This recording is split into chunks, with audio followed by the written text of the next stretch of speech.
Olá, essa é a primeira parte da aula 3, onde nós vamos estudar alguns exemplos para ajudar a fixar a discussão sobre dinâmica e as três leis de Newton que nós vimos na aula anterior. Nesse primeiro exemplo, nós vamos tratar o exemplo da gravitação. Então, vamos imaginar um exemplo de um objeto, de um corpo, como por exemplo essa maçã, que cai sob a ação da gravidade. A gravidade, ela é uma interação que acontece aqui nesse problema, porque não fosse o efeito da gravidade, quando um corpo ele é abandonado a partir do repouso aqui em cima, lembra que pela primeira lei de Newton, tudo que está em repouso tende a permanecer em repouso? Então, se um corpo é abandonado a partir do repouso e ele permanece em repouso, a gente pode assumir que não existe interação nenhuma com nenhum outro objeto ou partícula no universo. Porém, não é isso que acontece, né? Quando um objeto ele é abandonado sob a ação da gravidade, o que a gente observa é esse movimento de queda. Então, significa que existe uma interação aqui. Significa que alguma coisa está agindo sobre a maçã, fazendo com que ela quebre, saia desse estado natural dela de repouso, de permanecer em repouso.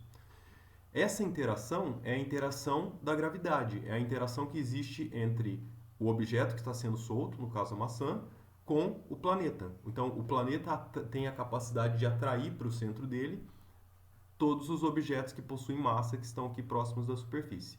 Essa interação a gente representa por uma força. A força que a gente usa, que a gente costuma denominar, é a força peso. Então, a força peso é a força resultante da interação de um objeto que cai próximo da superfície da Terra com o planeta. A gente viu lá no exemplo anterior que a aceleração de um corpo em queda é uma aceleração constante, que a gente chamava de g, né? Lembra que para a Terra o g valia 9,8 metros por segundo ao quadrado. Era o valor da aceleração e constante. Significa que qualquer objeto que caia sob a ação da gravidade vai cair com essa aceleração. Se essa aceleração é constante, nós sabemos também que, pela segunda lei de Newton, a força é o produto da massa pela aceleração, né? A única força que existe aqui é a força peso, é a própria força resultante. Então, a gente pode escrever que a força peso é o produto da massa pela aceleração da gravidade, no caso, né? Então, essa equação aqui, essa fórmula, ela vale para dizer para a gente qual é a intensidade da interação da gravidade com um objeto que cai próximo à superfície. Essa interação ela é tão maior quanto maior for a massa do que está caindo, né? Porque a gente vê aqui que a força ela é tão maior quanto maior for a massa dela, né? do carinha que está caindo aqui. Agora, isso aqui só é válido para movimentos que acontecem próximos à superfície da Terra. Se a gente for para distâncias maiores, para querer considerar movimentos de coisas que não acontecem aqui próximo da superfície, vamos pensar que esse aqui é o nosso planetinha e esse aqui é a maçã, né? Aquela equação que eu tinha escrito lá atrás, que dizia para a gente a intensidade da força gravitacional, ela já não vale mais. Aquela expressão ela só vale aqui, ó, nas proximidades da superfície. Quando dois objetos estão separados por uma distância muito grande, a tendência é de que essa interação ela vai diminuindo à medida que a distância aumenta. Então, objetos que estão mais longe, eles interagem com menos intensidade do que objetos que estão mais próximos, né? E essa equação, a lei que diz como é que essa força aqui depende da distância, ou como que essa força está relacionada com essa distância, é a lei da gravitação universal postulada por Newton. Então, a gente vai dizer que todos os corpos que possuem massa eles têm a capacidade de se atrair. E essa força de interação que eles têm um com o outro é chamada de força da gravidade. Essa força ela é uma força que depende da distância. E a maneira como ela depende da distância é a forma como está escrito aqui. Essa força depende do produto das massas, ou seja, ela é tão maior quanto maior forem as massas envolvidas. E depende também da distância r, né, entre as duas partículas. Então, veja, se essa distância aqui é uma distância grande, a força tende a ser um valor menor, né? Ela diminui com a distância ao quadrado. Então, à medida que a distância aumenta, a força diminui com o quadrado dessa distância. E por último, esse g que aparece aqui é uma constante, chamada constante gravitacional, que a gente já vai falar mais sobre ela. Então, só para a gente poder estudar esse movimento, lembra que para fazer a cinemática de uma coisa, a gente sempre precisa definir um sistema de referencial, um sistema de coordenadas, aliás. E esse sistema de coordenadas que eu vou escolher para estudar esse problema é de tal maneira que a origem dele coincide com uma das partículas. No caso, eu vou colocar ele em cima de massa aí que eu estou chamando de emisão. Tá? Então, a origem do sistema de coordenadas está em cima da partícula emisão e eu quero ver o que acontece com essa partícula pequenininha aqui que eu estou chamando de mzinho, que tem massa mzinho. Então, estudar esse problema aqui pode se resumir a estudar o movimento de uma dessas partículas, né? Para a gente entender o que acontece. Então, dado esse sistema de referências, agora eu posso escrever uma cinemática para essa partícula. Eu posso querer descobrir como é que a posição dela varia com o tempo. E para fazer isso, a gente precisa entender quais são as interações ou quais são as forças que agem sobre essa partícula, né? No caso aqui, a gente está considerando somente a atração gravitacional entre essas duas massas. Então, a força que vai existir aqui é a força gravitacional. Só que a força gravitacional é uma força atrativa, então ela tende sempre a atrair as duas massas. Significa que essa força está dirigida na direção contrária ao vetor que dá a posição da partícula. Então, se R dá a posição da partícula, veja que a força F está contrária à força R, ao vetor R, né? Mas, de qualquer maneira, estão na mesma direção sempre. Então, significa que eu posso escrever vetorialmente que a força gravitacional ela é aquela intensidade lá que nós já discutimos, né? Depende do produto das massas e da distância ao quadrado. E a direção é dado pela direção do vetor posição. Então, note que aqui só é a direção do vetor posição, né? Porque é o vetor R chapéu, não R. E esse sinal de menos por conta deles estarem trocados, né? em sentidos. Então, o vetor posição está apontando numa direção, a força na direção, no sentido oposto. Por isso esse sinal de menos. Essa constante que aparece aqui é a chamada constante gravitacional. Ela tem esse valor aqui em unidades do sistema internacional. Ela é medida experimentalmente, né? Não é um número que a gente pode fazer uma conta e determinar quanto ela vale, mas experimentalmente dá para medir isso daqui e o valor aproximado que a gente tem é esse daqui. Note que é uma constante bem pequena, né? É algo da ordem de 10 elevado a menos 11. Então, significa que essa constante aqui é um número bem pequenininho.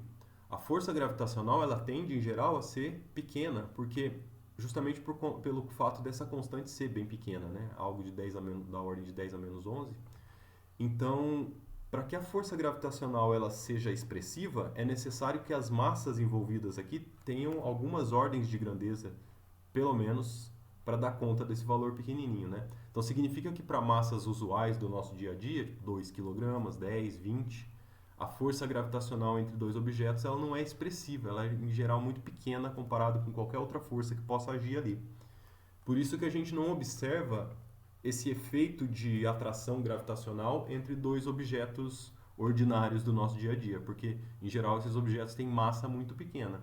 Essa força ela só vai começar a ser expressiva quando as massas envolvidas tiverem massa da ordem da massa dos planetas, por exemplo.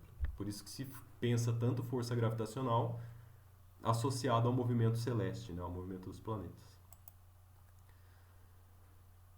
Muito bem, então essa equação aqui ela vale em geral. Para qualquer distância que as partículas tiverem, ela fala para a gente qual que é a força gravitacional, né? Só que a gente tinha uma estimativa lá de que quando a gente está muito próximo da superfície da Terra, eu não preciso de toda essa equação aqui para estimar qual é o valor da força gravitacional. Eu simplesmente uso o fato de que a força é a força-peso e é o produto da massa vezes a gravidade, e pronto. Mas isso só vale próximo à superfície da Terra. Essa equação aqui ela vale em geral. Em particular, ela deve valer também próximo à superfície da Terra, né? Então, se a gente considerar a atração gravitacional entre dois corpos, mas que tenham essa característica aqui, onde um deles é muito grande, como é o caso do nosso planeta, e o outro é bem pequeno, comparado com o primeiro.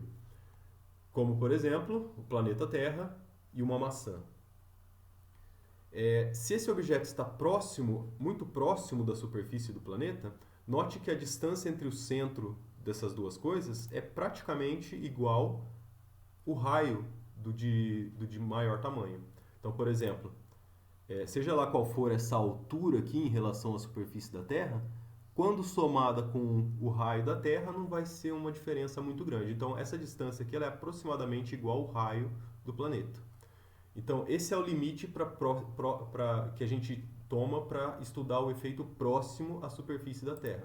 Então, se eu pegar a equação a lei da gravitação universal e no lugar da distância eu colocar o raio da Terra, eu tenho uma possibilidade de fazer uma continha aqui e a partir dessa continha estimar qual é o valor da...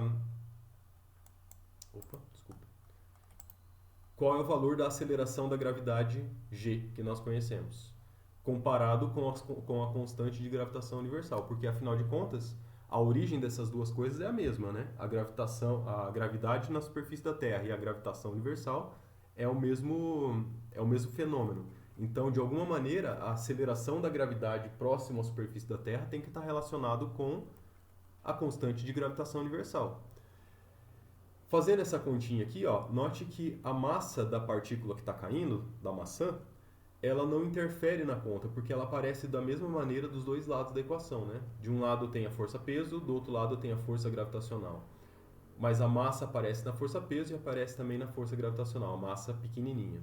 Eu posso simplificar, cancelar essas duas contribuições, e daí eu tiro que g, que é a aceleração da gravidade, é dado por essa expressão aqui. Ou seja, a aceleração da gravidade depende da massa do planeta, como era de se esperar, né? Quanto maior for a massa do planeta, maior vai ser a força gravitacional, maior vai ser a aceleração da gravidade. E também depende do raio do planeta ao quadrado. Então note que se esse objeto aqui ele é muito grande, a aceleração ele tende a ser menor. A aceleração ela diminui com a distância. Fazendo essa continha, a gente pode pegar alguns dados facilmente na Wikipédia. Aqui esse é o valor da constante de gravitação universal, m é a massa da Terra e r de t é o raio estimado da Terra, né? Todos os valores estimados. Se a gente substituir esses valores nessa equação, eu tenho uma aproximação para o valor de g. E fazendo essa continha, note que esse resultado é muito coerente com a aproximação que o Galileu tinha medido lá atrás, quando ele começou a estudar a queda dos corpos, né? Então, de fato, ó, a aceleração da gravidade ela está conectada e tem origem, sim, na gravitação universal.